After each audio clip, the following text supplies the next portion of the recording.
Welcome, everyone. This is Pound of Needles, and you're listening to LOTRO Players News, where we take a look at lasers and LOTRO, and here at LOTRO Players. And this week we have with us Crister Hello. and Cinders. Hello. Hello, everyone. Are you ready for this, well, not exactly jam-packed episode of LOTRO Players News? Ready to rock. We can drag it out. No worries. Let's go find out. First of all, we'll begin with the game news, which there isn't much due to the holidays. But we do have the curator who has returned and will be back in town to accept your figments until January 1st.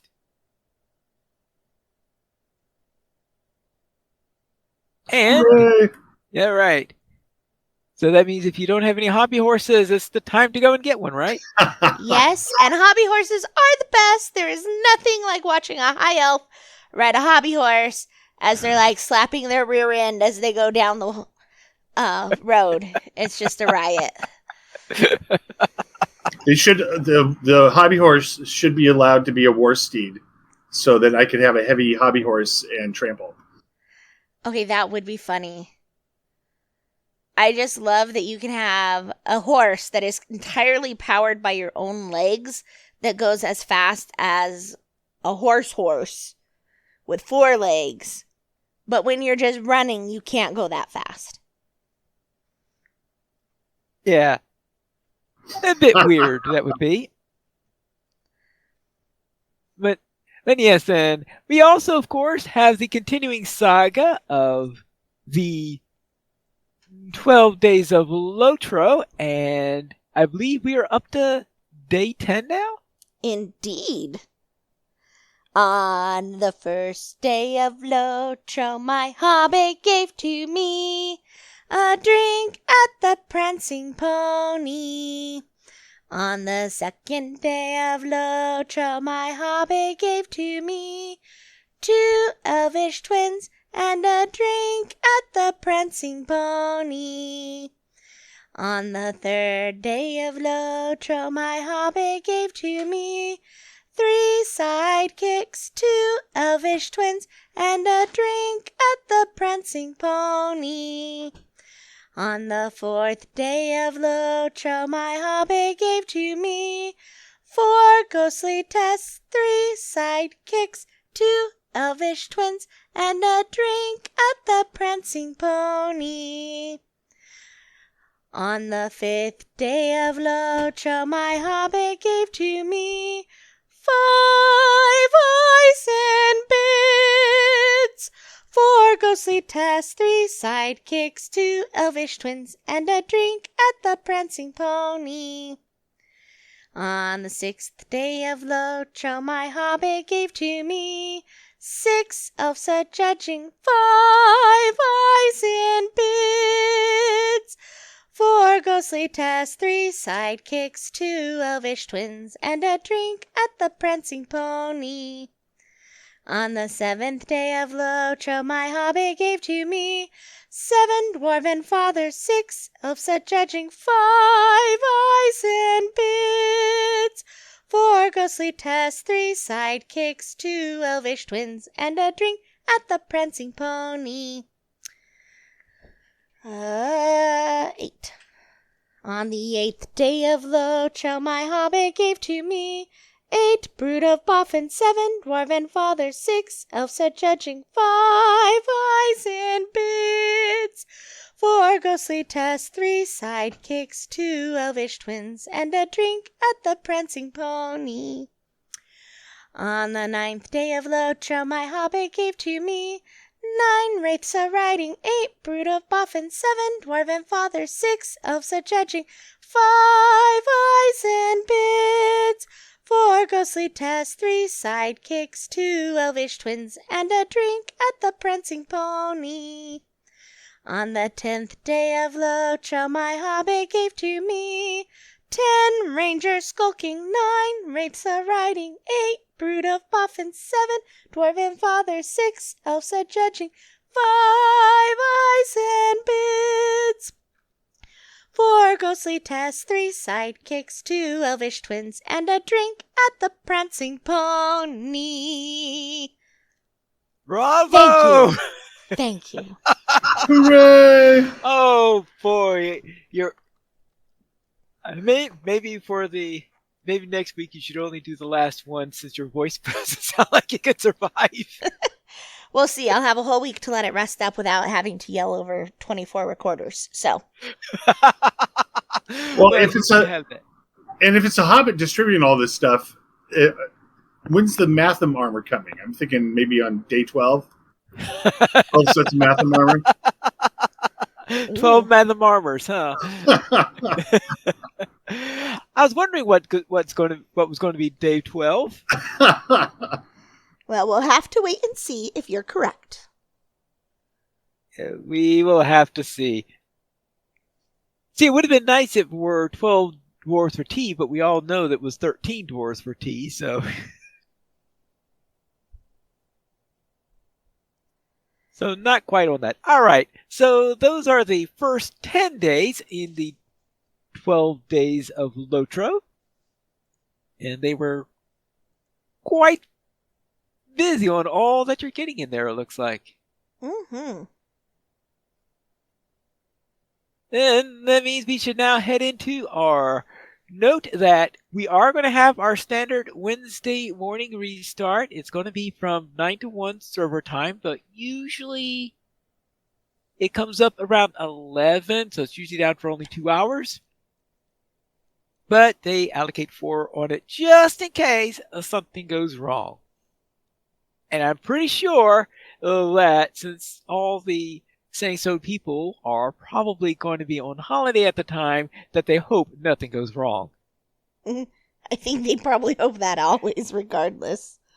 Well, true. Let's go into the store sales. Ooh, Crister, to give Cinders a little rest on her voice, what's on sale this week? Yule sales on expansions in the LOTRO market. 80% off Minas Morgul and Mordor. 60% off War of the Three Peaks. 25% off Fate of Gundabad. And that's through January 2nd.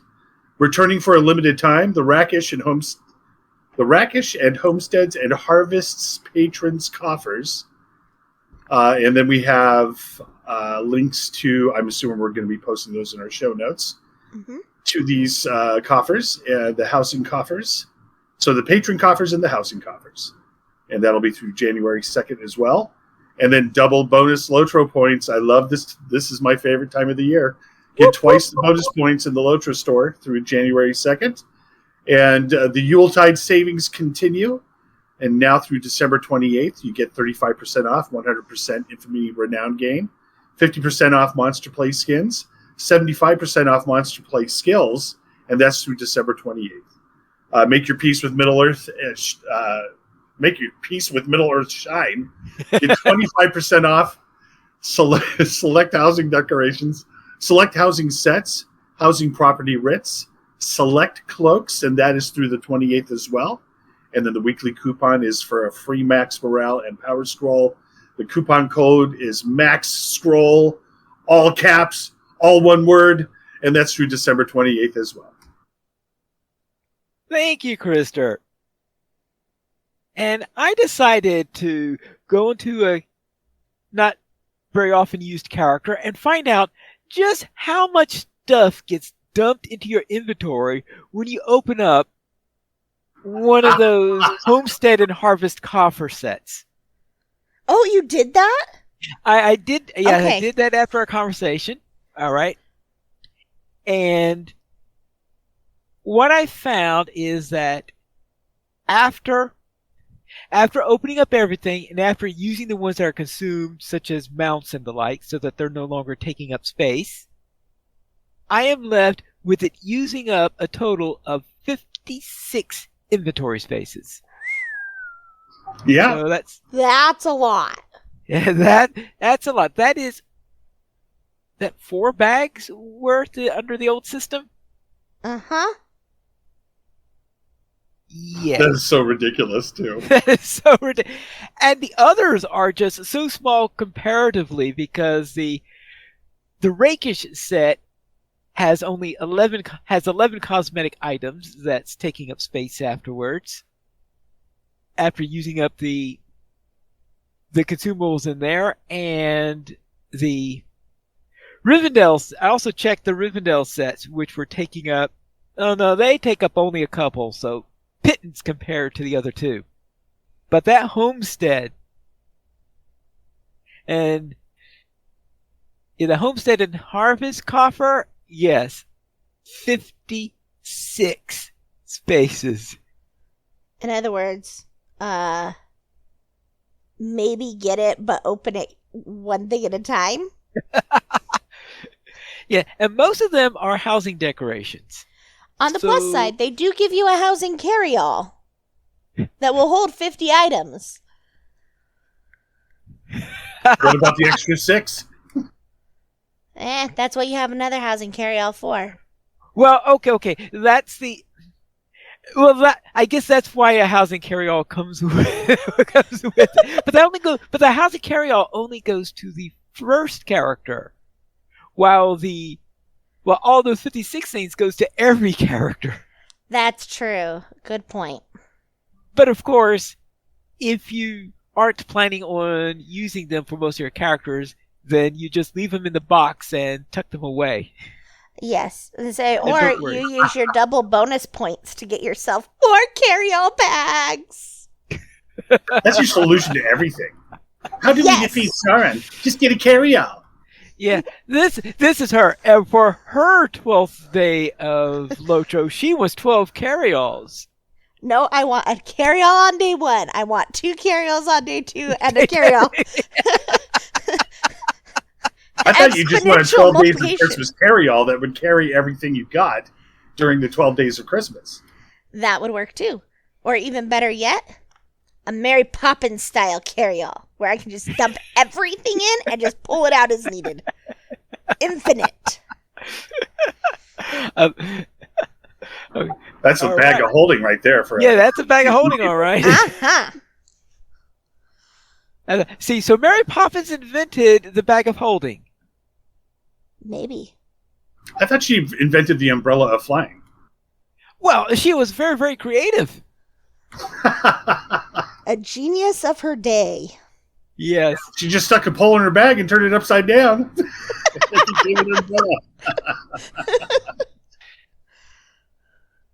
Yes. And now it is time for us to look back at previous years and reminisce about the ghosts of LOTRO past. And that is yes. And we're about to look at some past Yuletime events and favorite parts of the Yule Fest and how it has or hasn't changed. So what does the spirit of LOTRO Yule's past have to say to you, Crister? Well, Yule Fest is my favorite festival in LOTRO. And it is literally all the other festivals I like to go to and do some stuff at. But Winterfest is the most consistent, and I can, spend a round there and get all the 10 quests, get everything wrapped up for a day, have a nice amount of stuff generated.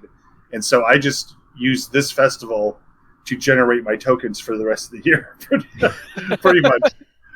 So I really enjoy this one. And of course, my favorite thing, and I know I blab about this guy too much, but my favorite thing was just discovering that passed out hobbit. It was just one of my most favorite moments in the festival thing. I could relate to oh man, the festival just started and this guy he just ruined everything. He just blew himself out at the beginning and he came prepared to party.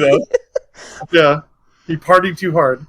So, but for me, it's just the memories of that's the most consistent festival I've done. I've enjoyed the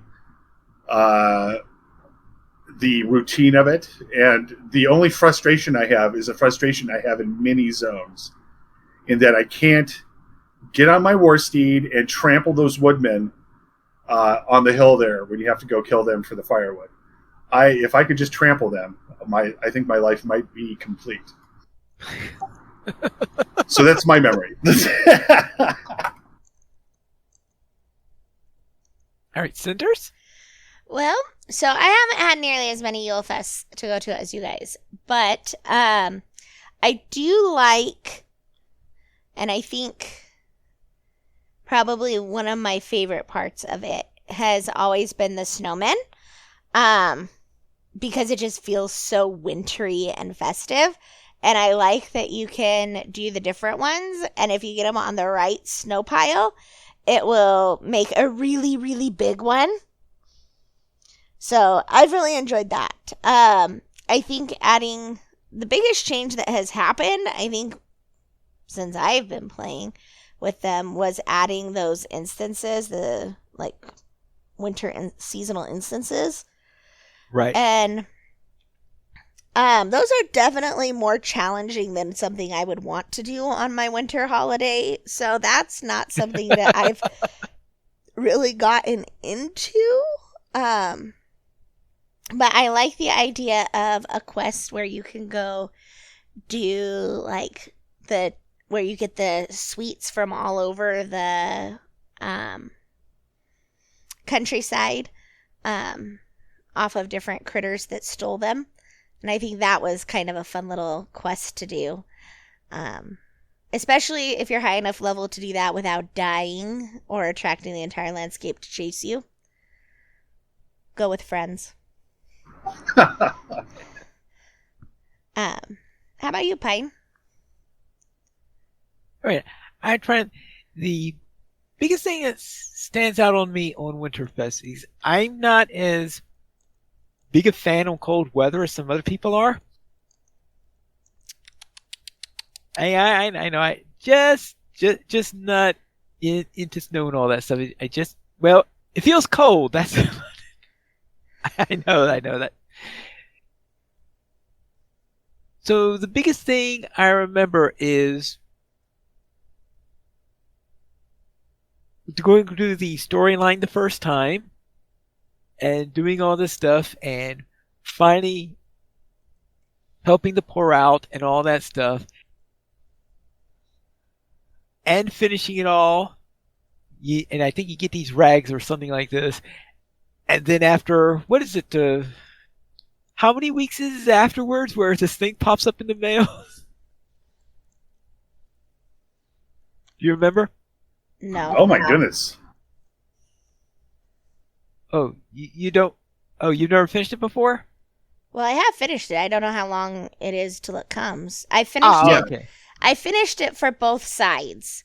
Right. And I have some characters that only do one or the other, and then I have some characters that do both. I have never done the other side. Oh. Oh, it's awesome. The food's so much better. Let's say it's kind of fun. You get to sleep in a bed. But mostly, that's where You're wearing your own pants, not someone else's. Let's say that's where you take a character that you've designed specifically to be kind of snooty and obnoxious, and you go do that, and then you dress them up like that, and then anytime you feel like you're being, like you want to be a pain, you pull that character out and walk them around in their fancy festival clothes that they got for being mean to other people. This sounds like deep experience talking right here. Okay, I might have like 2 characters that specifically do just that because I play them on the days when I feel like, I don't I'm like incredibly bitter today. Let me log in. Scallerina. Okay. What can I say? I tend to play by my moods. They don't see very much daylight. They mostly just sit there, but every now and again, they come out. No, that's awesome. I like that. I like the concept of mood characters, like the mood ring. You just have different folks for different days. Well, I do, and I was thinking about that, and I was like, I don't know. I know Sans kind of plays the same way. Like she actually, like you can see it, not so much in her LOTRO characters, but you can really see it in the facials on her ESO characters. Whatever mood she was in when she created them, like it's in their face, like the way that they carry themselves and in whether they're happy or angry looking. And so I was thinking, I wonder if anybody else plays like that, where they have like certain characters that they play when they're in specific moods. I don't know. Thinking about it, for me, it would be more how I'm dressing them. I think I have outfits that that do that. You know. All right. I'm angry. I'm going to switch into my black and goth outfit. Yeah. We are now being visited by Ebenezer Cinders. I didn't name the character Ebenezer. I named him Megalus because he was the snooty cousin of Legolas, who has an inflated ego and thinks he's better than everybody. Okay.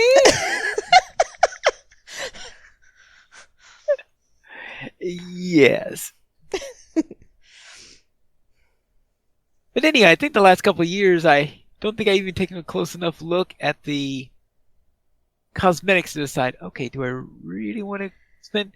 I guess I haven't spent too much time on the festivals, especially considering that the Yuletime Festival has this habit of coming out right around a few months after the expansion has come out, and I'm busy working on alts, trying to get them up and trying to round out my characters and the like. So many a Yuletide has been spent on working on questing other places other than other adventure hunts. Yeah. So they have two cosmetics that I was super excited to get this year, and I must have missed Yule last year because it was in the things from Yule's past. But the Shire Holly dress, it dyes so nicely. So it's like I dyed it Shire Plum. So the holly leaves are bright pink, and then it's kind of a cream for the rest of the dress. And then I discovered the I don't remember what it's called, but it's like a hooded scarf thing that like will flutter behind you. But it dyes really nicely as well. So I dyed it Shire Plum too. And it looks so adorable on M. Yeah, because normally like at first her winter outfit was like Sans's, only dyed a different color. So she was like a little mini Sans when I first started. And then when they released this stuff, it must have been right after Dale and everything released, when we started getting like the dwarven outfits. I changed her over to the outfit that we got right around when she got to Scarhold, and dyed that Shire Plum. And so now she has this Shire Holly and scarf thing that she has dyed Shire Plum. So I was really excited to get those two cosmetics this year and see them, because I was like, these are so cute and they're so wintry. Okay, you know what? When we're going into battle, it's Balrogs. The last attribute we're looking for in anything you're wearing is if it's cute. Okay. Well, that's the best thing to have, because then you can just trick them into thinking you're innocent and no threat. And then, kaboom, you kick them in the knee. The Balrog pauses. Ooh, where'd you get those boots? At the store. Dropped a rock on his head. Right. Let's then head into our weekend gaming. Crister, what there's bring a you new up? player question. Oh, there's a new player question. There's a new player question. Okay. Sorry about that. Why do some players have a white name and not a yellow one? Is there a reason to choose one over the other? Yeah, people with yellow names are more trustworthy, I would say.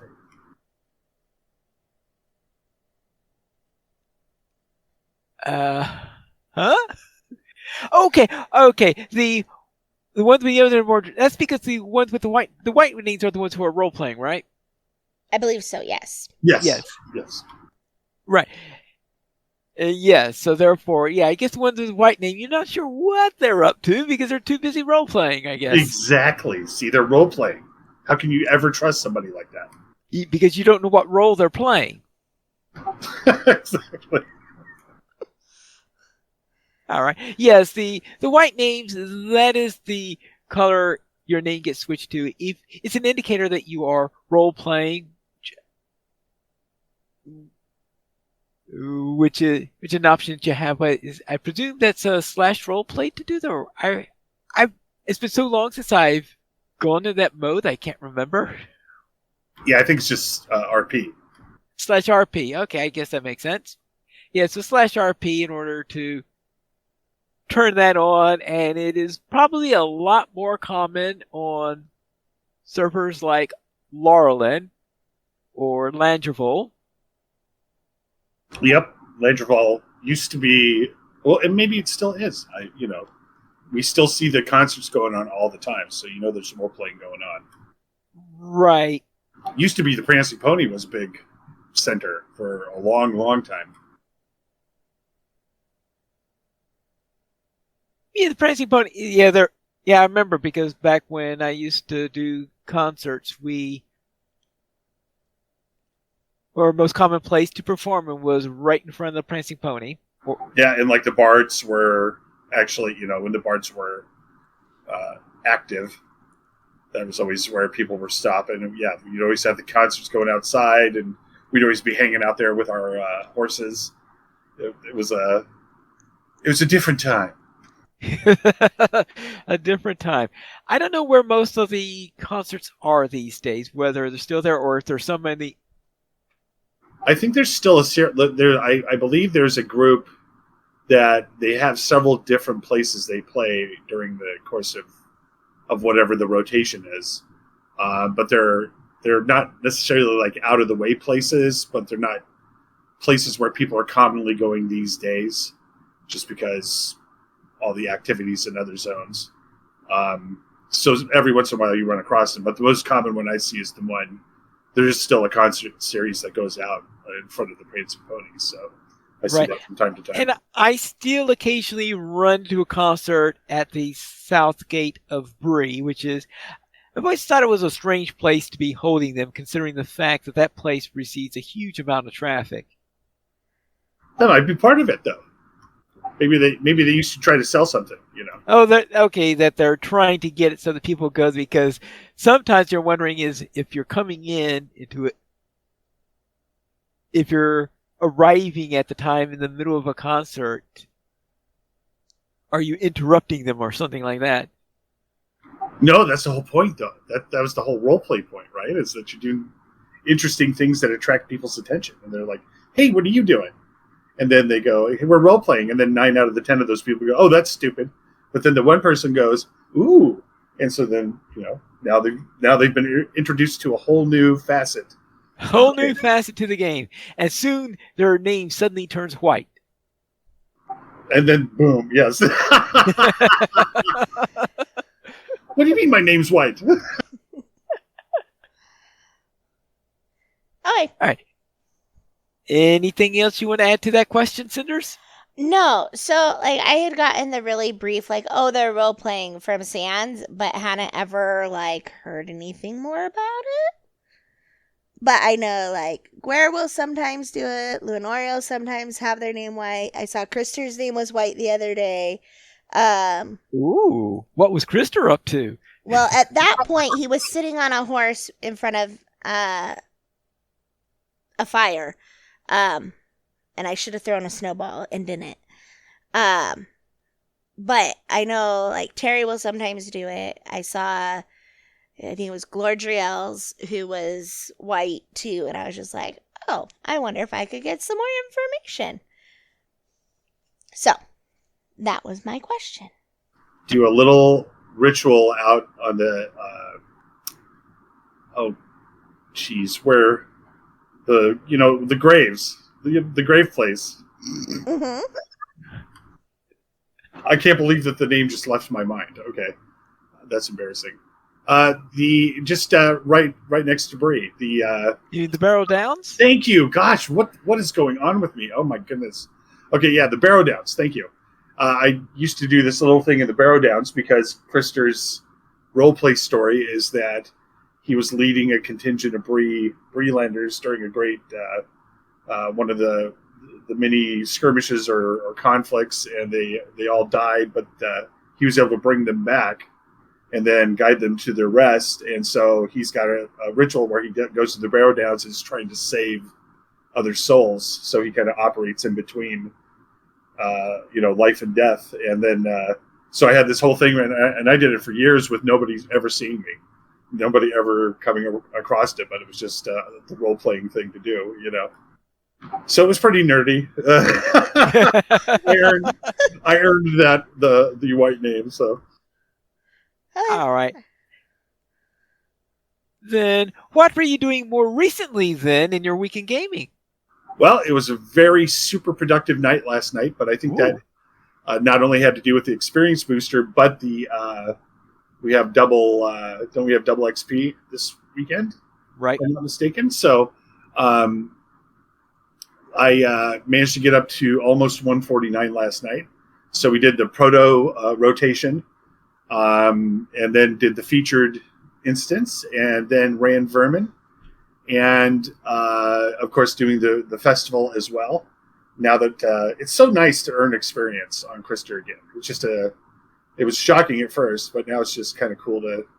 I'm just still mad about the resting experience, though. It's like. I've been resting for years. The blue should just go throughout the to 150 period. I should have resting experience all the way to 150. But I'm not bitter. So that's the main thing.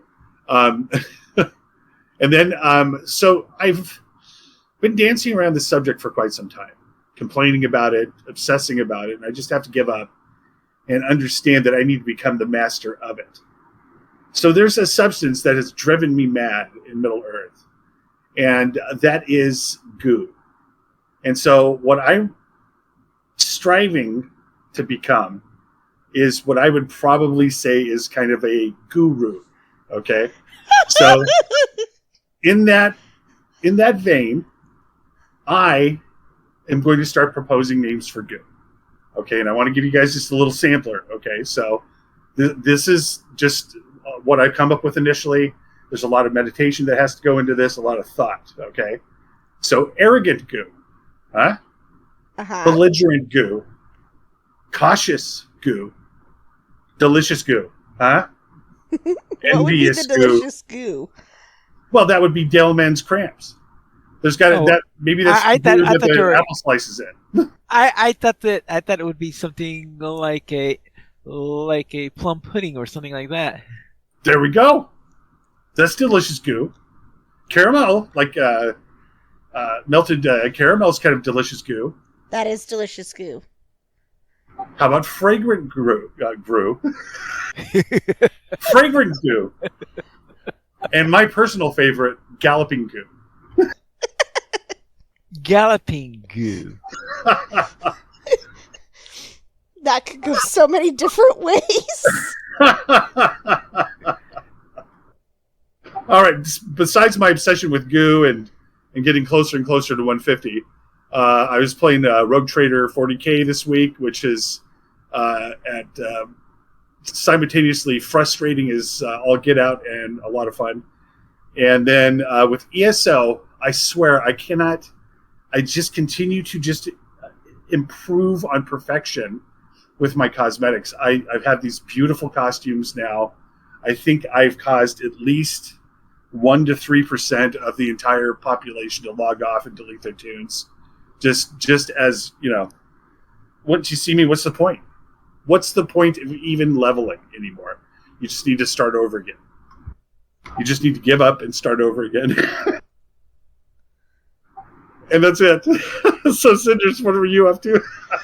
So, I did some reckless skirmishing last night with Pine Leaf and the other guys during Friday Night Fights. We did 7 players in raid skirms. And I think Pine Leaf might have died a little bit on the inside, but his character survived.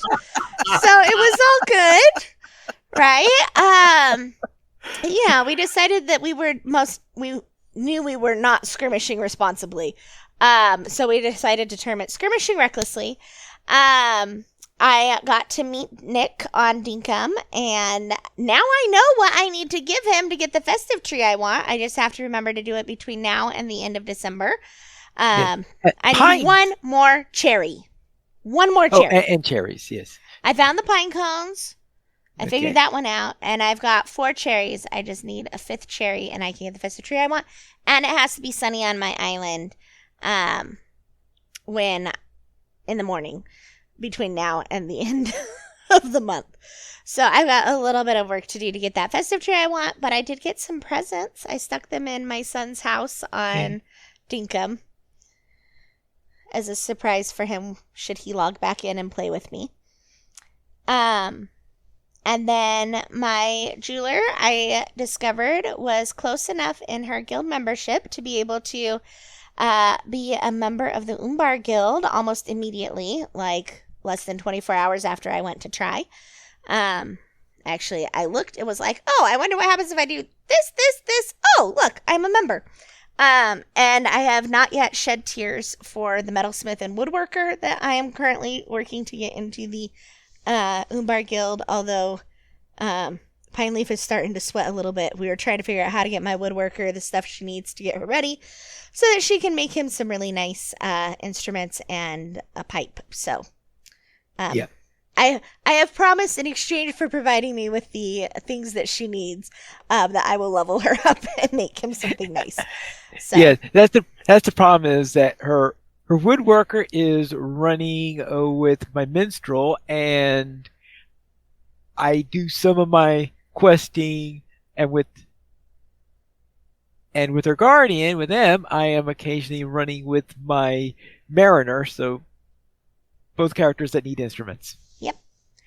Yeah, and then Em just wants to be able to make herself cool clothes so that she can keep working on getting her morale up, which is why she took up the metalsmith trade, so that she can keep going. But she can make earrings now. She can make all of the nice Umbar earrings, the guild level. So, yeah, that was exciting. No tears, like I said. So, tears for other things, but not for that. Okay. Pie Leaf, how was your week? Okay, I'll begin with my warden, who finished the Blackroot Vale, renewed, and headed into Amphalis. So I'm starting out with that area. Then my lore master did the same thing. So now I have 2 characters, actually 3 characters, because my minstrel also just arrived there. Yeah. So I have all these characters there who are all in Amphalis trying to get along with the story. And for the Merry Crew field trip, we quested in High Keen's Crossing, and we finished up just arriving in Tinadir, I believe. So that means soon we'll be going all over the countryside in Evendim, and I'm sure doing a lot of swimming soon. Splish splash. Splish splash. We have no emails this week. We feel like since when you can send it to podcast@LOTROplayers.com. The Players Alliance has 2 shows. On Saturdays at 8:30 p.m. U.S. Eastern Time, we have LOTRO Players News and re-record DO Players News when Drac is available. You can join us for our shows at LOTROplayers.com/live. And that's all for tonight, then. This is Pilot Needles reminding you to skirmish responsibly.